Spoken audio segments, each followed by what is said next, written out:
हरे कृष्णा। तो जब ये सारी बातें जो है ब्रह्मा जी की साथ में हो रही थी उनके पुत्रों की, और वो सब का सब वार्तालाप चल ही रही थी ब्रह्मा जी के साथ में, तो ब्रह्मा जी ने अपने चारों पुत्रों को उपदेश दिया कि हे मेरे पुत्रों, मेरी जो है भगवान से प्रार्थना करते, मेरी यही अभिष्ट इच्छा है, अभिलाषा है कि तुम अच्छे भक्त बनो और भगवान श्री हरि के चरणों में आपका मन जो है सदैव जो है ऊर्जावान बना रहे, भगवान श्री हरि के चरणों में आपकी भक्ति सदैव बनी रहे। जब ब्रह्मा जी ने ये सब उनको जो है बालक बने रहने का ही आशीर्वाद दे दिया, तो चारों कुमार बड़े प्रसन्न हुए। और जैसे ही अपने पिता से ये आशीर्वाद प्राप्त किया चारों कुमारों ने, तो चारों कुमार ने जो अपने पिताश्री को धन्यवाद दिया। तब ब्रह्मा जी ने उनसे कहा कि अब आप आगे, मेरी इच्छा है कि एक ब्रह्मा जी की हमेशा ये अभिष्ट इच्छा बनी रहती है कि जितने भी सब संसार में सृष्टि में सब के सब जीव है, वो सब के सब जीव जो है आगे सृष्टि के विस्तार में सहायता करे, क्योंकि ब्रह्मा जी का जो कार्य है वो सृष्टि का विस्तार करना है, अर्थात जीवों की उत्पत्ति करना ब्रह्मा जी का कार्य है। जैसे भगवान श्री हरि विष्णु का कार्य है पालन करना, और भोलेनाथ जी का, शिव जी का जो कार्य है, जो उनकी ड्यूटी है, वो है जीवों का संहार करना, सृष्टि का विनाश करना अंत में। तो लेकिन उन्होंने चारों कुमारों ने सिरे से अपने पिता की आज्ञा को तुरंत मना कर दे, ठुकरा दिया, पालन नहीं किया। तो ब्रह्मा जी को बड़ा क्रोध आया। ब्रह्मा जी ने कहा कि देखो, मेरे पुत्र होकर के मेरे ही बातों का क्या करे, उल्लंघन कर रहे हैं, मुझे मना कर रहे हैं, और ये तो बहुत गलत है। अर्थात ब्रह्मा जी को जैसे ये क्रोध आया ब्रह्मा जी के हृदय में, तो ब्रह्मा जी को एकदम से क्रोध उत्पन्न होते ही ब्रह्मा जी के मन में तो एक नील लोहित बैंगनी रंग का जो है एक बालक जो है, तभी वो ब्रह्मा जी की जो भरकुटी है दोनों भवों के माध्यम से जो है प्रकट हुआ, और वो रोने लगा, और वो बहुत रोता जा रहा था, रोता जा रहा था। अर्थात वो ब्रह्मा जी के क्रोध से उत्पन्न हुआ था, और उस बालक ने जानना चाहा कि मैं कौन हूँ, मैं, हे ब्रह्मा जी मुझे बताओ, मैं सृष्टि क्यों की गई है, मेरा जो है क्या कर्तव्य है, मैं इस सृष्टि में क्यों आया हूँ। तो ब्रह्मा जी ने कहा, क्योंकि तुम मेरे रुद्र अर्थात क्रोध से उत्पन्न हुए हो, तो इसलिए तुम्हारा नाम जो है एक रुद्र कहलाएगा, अर्थात तुम रुद्र के नाम से जाने जाओगे। रुद्र अर्थात शिव जी का एक, भोलेनाथ जी का एक जो नाम है वो रुद्र के नाम से भी जाने जाते हैं। तो ब्रह्मा जी ने जो है कहा कि तुम रो मत बेटा, और जो है इस तरह से रोने के कारण ही उनका नाम जो है रुद्र रख दिया गया ब्रह्मा जी के द्वारा। जैसे ही उनका नाम रुद्र रखा गया, तो उस बालक ने पूछा कि हे ब्रह्मा जी, मेरा जो निवास स्थान होगा वो कहाँ होगा, अर्थात मैं सृष्टि में मैं कहाँ पर जो हूँ, कौन से स्थान पर होऊंगा। तो ब्रह्मा जी ने उस समय कहा कि हे रुद्र, हे शिव, आप जो है हृदय में, प्राण में, इंद्रिय में, इंद्रियों में जो है सूर्य, चंद्रमा, आकाश, वायु, जल, पृथ्वी, तप आदि स्थानों पर आपका निवास स्थान होगा। आप इन सभी स्थानों पर जो है निवास करूंगा। और कहा कि हे शिव जी, हे रुद्र, तुम्हारे 11 नाम हो गए, अर्थात 11 नामों से तुम जाने जाओगे, जिनमें जो है तुम्हारा सबसे पहले जो नाम होगा मनु, महीनस, महान शिव, तत्ध्वज, उदररेता, भव, काल, वामदेव और धृतवर्त के नाम से जो है तुम्हारे ये नाम कहलाएंगे। अर्थात 11 जो नाम है तुम्हारे रुद्र के इस नाम से जाने जाएंगे। अर्थात हे पुत्र, तुम्हारी जो है पत्नियां भी 11 ही होगी, अर्थात तुम्हारी जो पत्नियां होगी उनके भी नाम 11 है। 11 पत्नी तुम्हारी होगी, जिनमें रुद्राणी, धी, वृत्ति, उष्णा, उमा, न्यूत, सर्पी, इला, अंबिका, इरावती, सुधा तथा दीक्षा। और जो है इस प्रकार से ये जो है मतलब आप इन सभी पत्नियों को जो है स्वीकार करोगे, और आगे तुम जो है अब प्रजा की जो है उत्पत्ति करो, अर्थात सृष्टि की रचना में मेरी सहायता करो। जब इस प्रकार से ब्रह्मा जी ने जो ये वरदान दिया शिव जी को, और शिव जी से कहा कि अब आगे आप सृष्टि का विस्तार करो, तो शिव जी ने भी भगवान ब्रह्मा जी की आज्ञा को पा करके जो है कोई विरोध नहीं किया, बल्कि तुरंत उनकी बात को शिरोधार्य करके हृदय में उतार करके आगे सृष्टि का विस्तार करना चाहा। अब सृष्टि के विस्तार में ब्रह्मे शिव जी ने क्या किया, ऐसी सृष्टि रची जो कि विनाशक थी, विनाश करने वाली थी, जिसमें भूत, प्रेत, यक्ष, राक्षस, सर्प, बिच्छू, एकदम विनाश करने वाले वो सब के सब जो है मतलब जीवों की उत्पत्ति कर दी। अब इन सबको जब जब ये सब के सब जीवों की उत्पत्ति होगी, तो ये तो सृष्टि में बिल्कुल हाहाकार मचाने वाले थे, भूत, प्रेत, यक्ष हैं जो है ये सब बिच्छू सांप।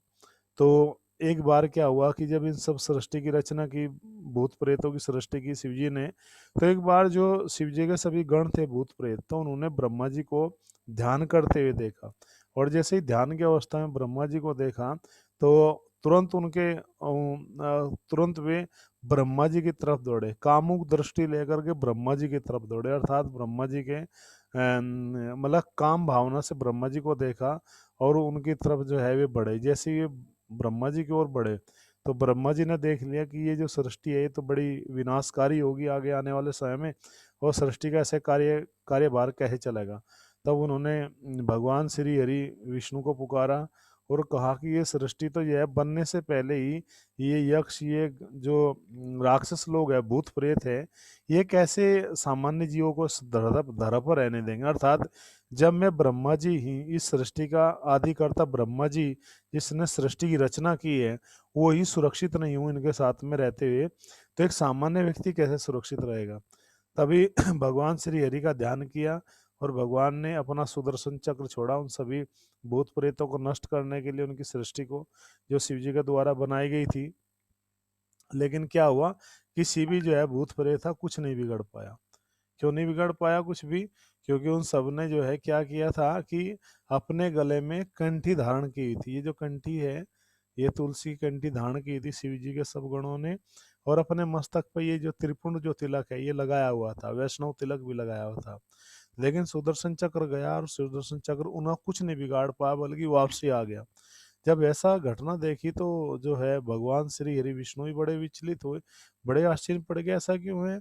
ब्रह्मा जी ने देखा कि, तो ब्रह्मा जी ने ध्यान लगा देखा कि हाँ हे प्रभु, क्योंकि इन सब ने कंठी माला धारण किया, वैष्णव तिलक धारण किया हुआ है, तो इनका सुदर्शन चक्र कुछ भी नहीं बिगाड़ा है। क्योंकि भगवान का ये सुदर्शन चक्र को आदेश है कि जिस जीव के हृदय में, गले में, सॉरी, कंठी माला धारण की होगी, ललाट पर ये हरिनाम तिलक होगा है, तो ऐसे वैष्णव जो है के पास मत जाना, तुम उनको दूर से ही प्रणाम करके लौट करके आ जाना।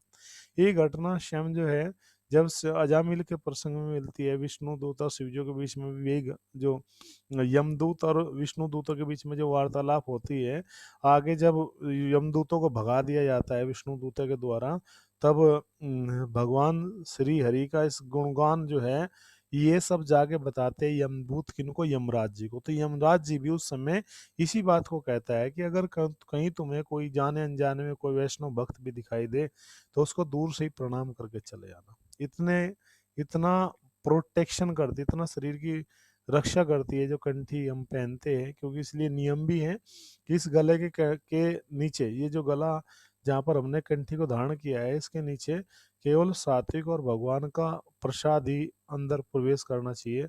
अर्थात भगवान श्री का ही हमने जो है प्रसाद ही ग्रहण करना चाहिए। अन्य कोई दूसरा जो है पदार्थ जो भगवान को ऑफर नहीं किया गया, जो सात्विक नहीं है, उसको नहीं ग्रहण करना चाहिए। तो क्योंकि एक बार की घटना है कि एक किसान था, तो वो किसान जो था वो मतलब अपने खेत में बैलों से खेत को जोत रहा था। तो दोपहर का समय आया, उसके मन में आया कि भाई दोपहर का थोड़ा सा विश्राम किया जाए। बैलों को भी उसने, वो जो जुआ था, वो जो हल लगा हुआ था, वो हटा दिया और उनको भी थोड़ा छाँव में ले गया धूप में से, कि थोड़ा इसे ये भी आराम करेंगे, इनको थोड़ा जल पिला देंगे, थोड़ा हरा चारा डालेंगे, और मैं भी थोड़ा दोपहर का भोजन करता हूँ, थोड़ा आराम करता हूँ, रेस्ट करता हूँ। लेकिन उसी समय उस किसान का जो काल था वो प्रकट हो गया। और वो जो काल था, जो मृत्यु का जो देवता था, वो तुरंत जैसे ही किसान के सामने प्रकट हुआ, तो वो डायरेक्ट तो जो काल था वो कुछ कर नहीं सकता था, तो वो एक बैल के अंदर प्रवेश कर, एक क्या दोनों बैलों के अंदर वो प्रवेश कर गया। जब दोनों बैलों के अंदर वो प्रवेश कर गया, तो वो प्रवेश करते ही उसके तुरंत जो है बैलों ने जो है उस किसान की तरफ आक्रमण बोल दिया, हमला बोला, और दौड़ उसको पीछे दौड़ लिए। तो किसान देख रहा कि ऐसा क्यों हो रहा है, ये मेरे बैल ये मेरा पीछा क्यों कर रहे हैं, इस तरह से मुझे क्यों मारना चाह रहे हैं, ऐसा क्या हुआ, ऐसा क्या मिस्टेक हुई, ऐसे क्या हुआ मेरे से कि ये बैल मुझे मारना चाह रहे। तो बड़ा उसने देखा कि ये बड़े क्रोध में है, ये आज मुझे छोड़ेंगे नहीं, और जैसे ही अपने सींगों से मारना ही चाह रहे थे, तो दौड़ते दौड़ते किसान जो है जमीन पर पैर फिसला और गिर गया वो। और जैसे ही वो गिरा तो देखा वो दोनों बैल आया, और तुरंत उन्होंने अपने सींग ऐसे ही उसके पेट के ऊपर तुरंत झोंक दिया, और जैसे ही बिल्कुल टच होने वाले थे, और बिल्कुल क्रोध में थे, पूरे फुंकार रहे थे। जैसे ही सिंहों से प्रहार किया ही था, तभी एकदम से वो पीछे हट गए, और पीछे हट के दूर चले गए, और दूर जा करके बैठ गए। उनका क्रोध शांत हो गया। जब वो जमीन पर पेड़ लेटा हुआ था, पड़ा हुआ था वो किसान ऐसे लंबा, तो उसने देखा कि वो जो है एक तुलसी के पौधे के ऊपर जो है, मतलब वो उसका जो ये गर्दन जो थी ऐसे तुलसी के पौधे से टच थी, तुलसी पौधे के ऊपर उसकी गर्दन टिकी हुई थी। तब उसने समझ में आया कि तुलसी जो है भगवान श्री हरि को अति से प्रिय है, तो इसलिए तुलसी महारानी के द्वारा उसकी क्या की है, रक्षा की गई है। तो यहाँ बहुत सारी ऐसी घटनाएं हैं, जिन भक्तों के गले में तुलसी थी तो उनके बहुत सारे प्रकार से रक्षा होती है। ये भगवान का जो है भागवतम में जो एक संदेश भी है यमराज जी के द्वारा। तो यही सेम घटना हुई कि इनके साथ में जो है, मतलब जो भूत प्रेत थे उन सब ने भी वो कंठी पहनी हुई थी। तो ब्रह्मा जी से आदेश पा करके शिव जी ने क्या किया फिर, वो सब जो भूत प्रेत थे हैं, यक्ष वगैरह जो भूत प्रेत थे, उन सबकी कंठी खुलवा दी। और उनका सबका जो तिलक था वो ये वैष्णव तिलक हटा करके ऐसे त्रिपुंड तिलक लगा दिया। आप देखते होंगे जो शिव जी के जो शैव संप्रदाय के लोग हैं, वो जो है वो शिव जी के जो गण है वो ऐसे त्रिपुंड तिलक लगाते हैं। और जैसे वो त्रिपुंड इस तरह से, थोड़ी त्रिपुंड तो यही है, जैसे वो ऐसे तिलक लगा, तो तुरंत जो है सुदर्शन चक्र नागर को उन्होंने क्या कर दिया, संहार कर दिया। और शिव जी से कहा कि अब सृष्टि मत करो, अब तुम हिमालय में जाकर क्या करो, तपस्या करो, भजन करो। तो तभी से भोलेनाथ जी कैलाश पर्वत हिमालय में बैठ करके भजन करें, तपस्या कर रहे। अब ब्रह्मा जी ने फिर जो है दोबारा से अपनी सृष्टि की जो अगर रचना करनी चाहिए, तो उन्होंने जो है क्या किया, इस प्रकार जो है मतलब ब्रह्मा जी ने फिर भगवान के से आदेश प्राप्त करके 10 प्रजापतियों को उत्पन्न किया। 10 प्रजापति में से 9 प्रजापति थे, 10वें नारद जी थे। जो 9 प्रजापति है उनके नाम थे मरीचि, अत्रि, अंगिरा, पुलक, भृगु, कीर्त, पुलहस्त, वशिष्ठ, दक्ष। ये 9 हुए, और 10वें नारद जी थे हैं। क्योंकि ये सारे जो ये जो प्रजापति ही जो है आगे चल करके देवहूति और जो कर्दम मुनि की 9 कन्याएं हुई थी, देवहूति और कर्दम मुनि से 9 कन्याएं हुई थी। 10वें भगवान कपिल देव भी थे, लेकिन जो 9 कन्याएं हुई थी उन सबका विवाह इन 9 प्रजापतियों से किया। प्रजापतियों से इस प्रकार से जो है इनका विवाह किया गया। और जो है ये प्रजापति देवहूति और उनके जो है कर्दम मुनि के आगे दामाद बने हैं। और जी इस प्रकार से जो उनकी सृष्टि हुई जो है, नारद जी की ब्रह्मा जी की गोद से उत्पन्न हुए, ब्रह्मा जी के नारद जी गोद से उत्पन्न हुए, ब्रह्मा जी के दक्ष अंगूठे से हुए, वशिष्ठ जी प्राण से, भृगु जी त्वचा से, कीर्तु ऋषि जो है हाथ से, पुलहस्त ऋषि जो है नाभि से, और जो है पुलह नाभि से, पुलस्त कान से, अंगिरा मुख से, मरीचि मन से, अत्रि नेत्र से उत्पन्न हुए। और क्योंकि यहाँ पर ब्रह्मा जी ने इस प्रकार से इन सब की जो है सृष्टि की, तो यहाँ पर ब्रह्मा जी ने भी ये साबित किया कि कोई भी है बिना स्त्री के भी जो है क्या कर सकता है, कोई भी संतान की उत्पत्ति की जा सकती है, अर्थात संतान उत्पन्न करने में जो है समर्थवान है पुरुष भी, बिना स्त्री की सहायता के संतान उत्पत्ति की इन्होंने ब्रह्मा जी ने। और इस प्रकार से बिना जो है मतलब स्त्री के सहयोग के, तो ब्रह्मा जी ने जो आगे फिर सृष्टि का जैसे ही आगे विस्तार करना चाहा, तो अपने दाएं स्तन से धर्म, फिर उनकी पत्नी मूर्ति, और इनसे भी भगवान मूर्ति और धर्म से ही भगवान नारायण जो प्रकट हुए थे। नारायण का जो अवतार है वो धर्म और मूर्ति के ही पुत्र बने थे भगवान। और फिर ब्रह्मा जी की पीठ से अधर्म हुआ, और फिर उनसे अधर्म से ही फिर मृत्यु की उत्पत्ति हुई, और तब ये सृष्टि आरंभ हुई। और तब ब्रह्मा जी की सृष्टि से कर्दम मुनि जी उत्पन्न हुए। भगवान ब्रह्मा जी भी ने एक कन्या भी उत्पन्न की थी, सरस्वती नाम की है। और भाई जो है ब्रह्मा जी अपनी उत्पत्ति में जो एक सुकुमारी जो है कन्या को उत्पन्न किया। मैत्रेय मुनि जी आगे ये कहते हैं विदुर जी से कि हे विदुर जी, हमने ये सुना है कि अभी तक ब्रह्मा जी ने अपने सृष्टि में केवल पुत्रों की ही उत्पत्ति की थी, केवल पुत्रों की सृष्टि की थी। लेकिन अब ब्रह्मा जी ने जो है एक पुत्री की सृष्टि की, और एक उस पुत्री को देख के, उस सरस्वती नामक जो है कन्या को देख करके ब्रह्मा जी का हृदय क्या मन क्या हो गया, विचलित हो गया, और उनके मन में संकल्प हो गया, कामुकता उत्पन्न हो गई। और जिस प्रकार से ब्रह्मा जी ने अपनी पुत्री का जो है मतलब संग करना चाहा, और इस प्रकार से जो उनके मन में ये कामुकता उत्पन्न हुई अपनी सुंदर पुत्री को देख करके ही, सरस्वती को देख करके ही, तब ही वहाँ पर जो है वशिष्ठ, धर्म, अंगिरा, मरीचि आदि पुत्रों ने उनसे कहा कि हे पिताश्री, अभी तक सृष्टि के इतिहास में ऐसा भी कोई ब्रह्मा जी नहीं हुआ कि हे पिताजी जिसने अपने मन को वश में न किया, अर्थात जिसका मन वश में ना रहा हो।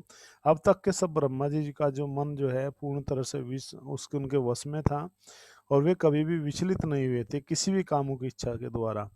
तो इसलिए हमारा आपसे निवेदन है कि आप अपने मन का अनुसंधान करो, और जो है आप बिल्कुल जो है मतलब अपने मन को विचलित मत करो, और ऐसा भी कोई आचरण मत करो कि आने वाले इतिहास में आपका नाम धूमिल हो, और आपके द्वारा ये सब सृष्टि उत्पन्न हुई, आपके मन में काम उत्पन्न हुआ है।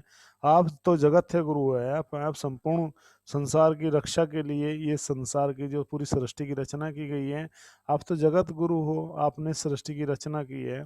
और जो है इस प्रकार से जब ये बहुत सारे शब्दों को सुना ब्रह्मा जी ने, तो ब्रह्मा जी के हृदय में जो है खुद ही बहुत ग्लानि हुई, और इतनी ग्लानि हुई कि वो सोचने लगे कि मेरे मन में ये संकल्प कैसे आया। देखो कि यहाँ पर भगवान की जो बहिरंगा शक्ति है वो कितनी प्रबल है, संसार के बड़े से बड़े बड़े बलवान इंद्रिया नाम विद्वान अपी कर्षति है, कि बलवान जो इंद्रिय होती है बड़े से बड़े विद्वान पुरुष को भी क्या कर देती है, मोहित कर सकती है, बड़े से बड़े विद्वान व्यक्ति को भी जो है विचलित कर सकती है। इतनी जो हमारी जो इंद्रिया है मानव की, जीव की है, भले ही उसमें स्त्री और पुरुष दोनों की ही बात यहाँ पर बताई गई है।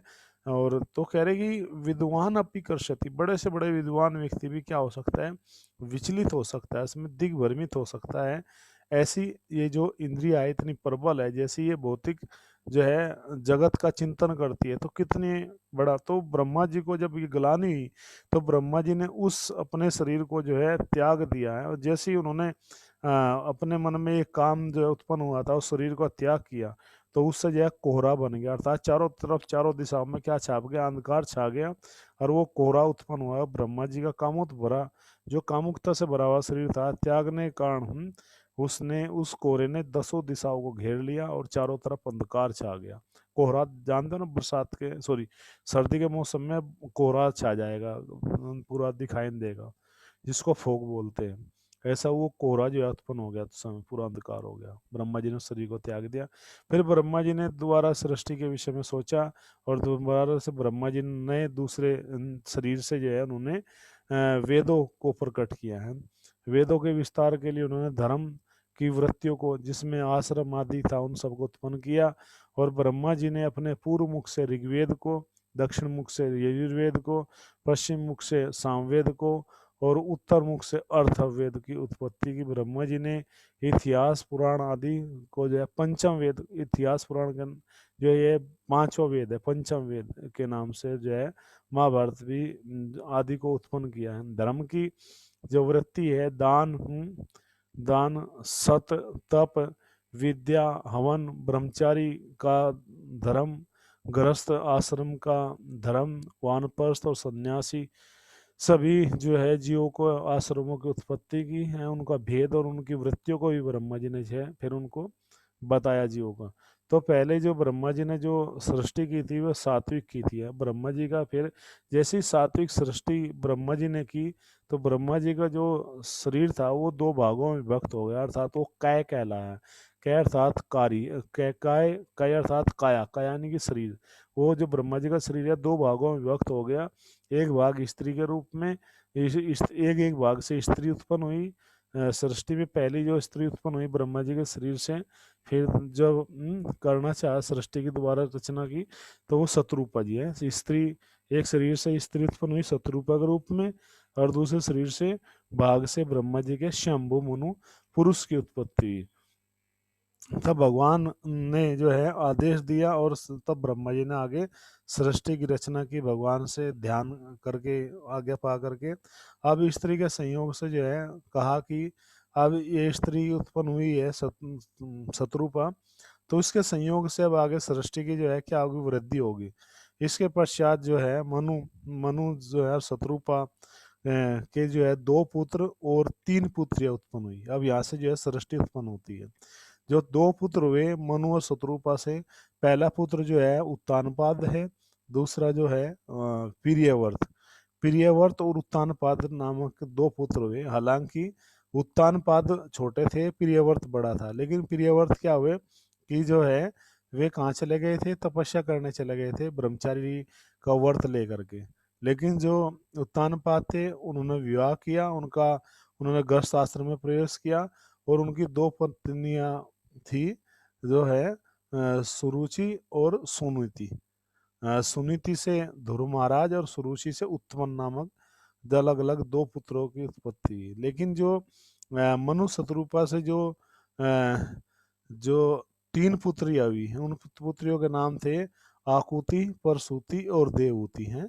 इन तीनों जो है, आकुति का जो विवाह हुआ रुचि नामक प्रजापति से हुआ, परसूति का जो है विवाह दक्ष प्रजापति से हुआ, और देवहूति का विवाह कर्दम मुनि से हुआ। इस प्रकार से कहते हैं, मैत्र मुनि जी कहते हैं कि हे विदुर जी, ये तीनों ही जो पुत्रियां है मनु शत्रुपा की, जो तीनों पुत्री है आकुति, प्रसूति और देवहूति ही इस सृष्टि की जगत जननी है। अर्थात इन तीनों से इस पूरे सृष्टि की जो है, पूरे मानव जाति की आगे क्या हुई, आगे विस्तार हुआ है। उन्होंने जो है मतलब इस प्रकार से जो है पूरा जगत इनकी संतानों से भर गया, अर्थात ये जगत जननी कहलाई है।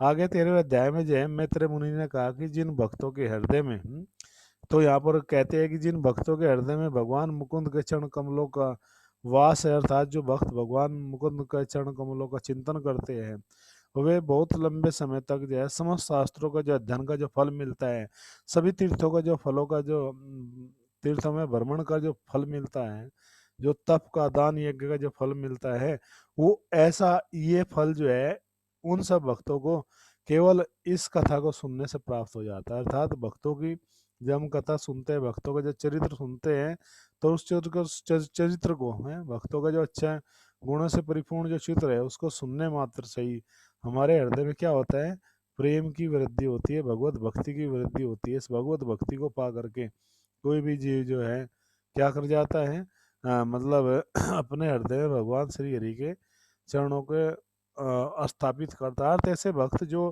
भगवान श्री हरि की कथाओं में रुचि लेते हैं, उनके नाम जप ज्ञान सदाचार में सदैव भगवान के नाम गुण लीलाओं का आस्वादन करते हैं, भगवान का नाम का चिंतन करते हैं, तो ऐसे चिंतन करने मात्र से ही उन सब भक्तों के हृदय में जो है क्या हो जाता है, भगवान के जो दिव्य चरण कमल हैं वो सब के सब स्थापित हो जाते हैं। क्यों स्थापित हो जाते हैं? क्योंकि भगवान के दिव्य चरण कमलों का ध्यान करने मात्र से ही जीव के समस्त मंगल जो है प्रकट हो जाते हैं, और सब जितने भी सब अमंगल है जो है वो केवल सुनने से कथा को जो है बोलने से और कथा का अनुमोदन करने से, ये 3 चीजें होती है जो भगवान की कथाओं में सबसे महत्वपूर्ण होती है। कि भगवान के नाम का जो है क्या किया जाए, गुणों का चिंतन किया जाए, भगवान के जो गुण है उनका हम जब चिंतन करते हैं, भगवान के गुणों को हम सुनते हैं, बोलते हैं, या खाली हम उनका अनुमोदन भी कर देते हैं। भगवान के जो गुण हैं, यदि हम उनका गुण अनुमोदन भी कर देते हैं, हाँ बहुत अच्छे है, बहुत अच्छे है, हम कथा सुन भी नहीं, हमने पूरी कथा भी नहीं सुनी, लेकिन हमने कहा हाँ बहुत अच्छी कथा है, हमने पूरी कथा बोली भी नहीं है, लेकिन कहा बहुत अच्छे है, नदंतिच है। यही बात कुंती महारानी भी कहती है कि ऐसे भक्त के ऊपर भगवान की असीम कृपा जो है क्या होती है, बढ़ती है। ऐसे भक्त के ऊपर भगवान की कृपा सदैव बनी रहती है, जो भक्त हमेशा क्या करते हैं, भगवान के इन नाम गुण लीलाओं का क्या करते हैं, आस्वादन करते हैं, इनको हृदय से बोलते हैं, इनका नाम का चिंतन करते हैं। तो ये सदैव जो है महिमा जो है गाई जाने वाली है। अर्थात इन सब महिमाओं का है चिंतन करने से कोई भक्त जो है भगवान श्री हरि का प्रिय बन सकता है। जब भगवान श्री हरि का जो प्रिय बन जाता है, तो वो सुनने मात्र से ही नदंतिच है, अनुमोदन करने मात्र से ही है, थोड़ा सा भगवान का चिंतन करने मात्र से, बोलने मात्र से ही उस तेसाम समासते गुणा सुराहा, उस ऐसे भक्त के हृदय में सब देवताओं के दिव्य गुण प्रकट हो जाते हैं, देवताओं के सारे गुण उसके हृदय में प्रकट हो जाते हैं। क्यों प्रकट हो जाते हैं? क्योंकि जितने भी सब के सब देवता है, उनके जो दिव्य गुण है वो कथाओं के अंदर प्रकट हो जाते हैं। क्यों?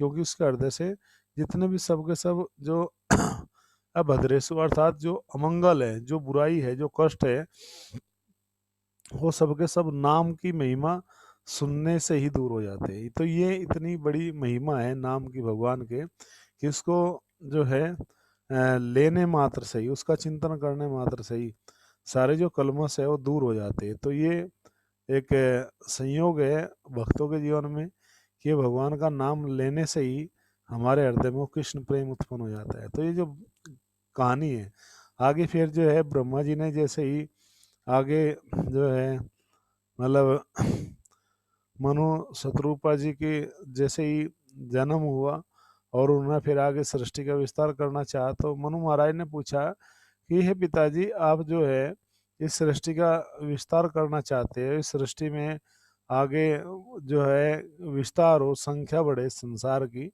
लेकिन ये तो आप, वो तो ठीक है हम समझ गए हैं, लेकिन ये हमारे समझ में नहीं आ रहा है कि आप जो है ऐसी सृष्टि को कहाँ पर जो है विस्तारित करना चाहते हैं, इस जगत में कहाँ वो सृष्टि का विस्तार होगा, सृष्टि कहाँ फले फूलेगी, कहाँ वो सृष्टि के जीव रहेंगे, कैसे ये वृद्धि होगी सृष्टि में, कैसे पता लगाएगा, ये तो हमें कुछ समझ में नहीं आ रहा है।